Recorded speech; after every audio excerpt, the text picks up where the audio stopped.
2001 का 2021 तक लागू था। सरकार उस समय अटल जी की थी, यूपीए तो 2004 में आया और उसके बाद फिर मनमोहन सिंह की सरकार रही 10 साल तक, फिर बाद में मोदी जी आ गए। लेकिन इस बीच बीजेपी की सरकार कितने साल रही? 2001 में ना फॉर्मुलेशन उस वक्त हुआ था, लेकिन उसके बाद भी तो अभी 13 साल तो बीजेपी की सरकार ही है। आप किसी पार्टी को ब्लेम मत कीजिए, सिस्टम किसने क्रिएट किया? तो तमाम पॉलिटिकल पार्टीज की अपनी भागीदारी, उससे पल्ला नहीं झाड़ सकते हैं। आंकड़े अपनी जगह हैं। 2001 के मास्टर प्लान से क्या अब तक बनाने के नए मास्टर प्लान की जरूरत नहीं थी? शीला दीक्षित के समय में ये जरूर हुआ था कि उन्होंने इसको अच्छे से इंप्लीमेंट करने की कोशिश की थी, कॉलोनियों को रेगुलराइज करने की कोशिश की थी। पूजा जी, एक्चुअल क्या है, हम झुग्गियों का जब नाम लेते हैं तो झुग्गियाँ लगती है फूस की छप्पर की। आज वहाँ पक्के मकान बने हुए हैं और कुछ लोग ऐसे हैं जिन्होंने मकान खरीदे हैं, 10-10 लाख के, 15-20-20 लाख के मकान खरीदे हैं। उन लोगों ने जिनसे मकान खरीदे हैं उनका दोष क्या है?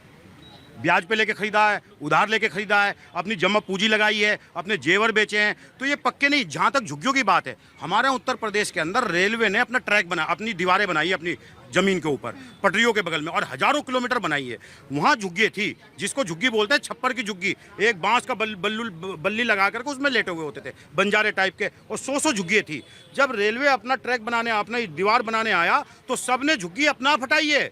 कोई नेताओं ने प्रदर्शन नहीं किया, किसी ने ये आरोप नहीं लगाया रेलवे हमारी झुग्गी हटा रही है, क्योंकि वो झुग्गी थी। ये कॉलोनियां हैं, झुग्गी जिनको आप कह रहे हैं, ये कॉलोनी है, और इन कॉलोनियों में 10% वो लोग हैं जिन्होंने नेताओं से मिलकर या अधिकारियों से मिलकर झुग्गियां बसाई थी। आज बड़ी तादाद 90% वो लोग हैं जिन्होंने अपनी जमा पूंजी लगाकर उन मकानों को खरीदा है। और झुग्गियों में अपराध नहीं होता है, अपराध जितना कोठियों में उतना ही झुग्गियों में। जितना गलत काम, अशिक्षा घर पर मध्यम वर्गियों में, उतने झुग्गियों में। आज झुग्गियों में और गरीब मोची के बच्चे IAS PCS बन रहे हैं। मेरा कहने का मतलब यह है, केवल झुग्गियों को इसलिए टारगेट करना, ये घेरी हुई जमीन पे है या इसके अंदर अपराध होता है, उन्हें टारगेट करना ठीक नहीं है। तो कोर्ट के आदेश पर हुई ना कार्रवाई, कोर्ट ने क्यों आदेश दिया? कोर्ट लोगों से ये बड़ा सरकार नहीं का, है। ये DDA का नहीं, संविधान ने साफ ये कोर्ट और सरकार संविधान ने नहीं है। साफ कहा है। सरकार देखिए, कोर्ट के आदेश को पलटने की ये DDA और सरकार नहीं है, कोर्ट का आदेश कोर्ट है। के आदेश को पलटने की ताकत लोकसभा रखती है। अगर कोर्ट में गए हैं बाटला हाउस के लोग, उसके बावजूद उन्होंने फाइल तो एक्सेप्ट कर ली है, केस फाइल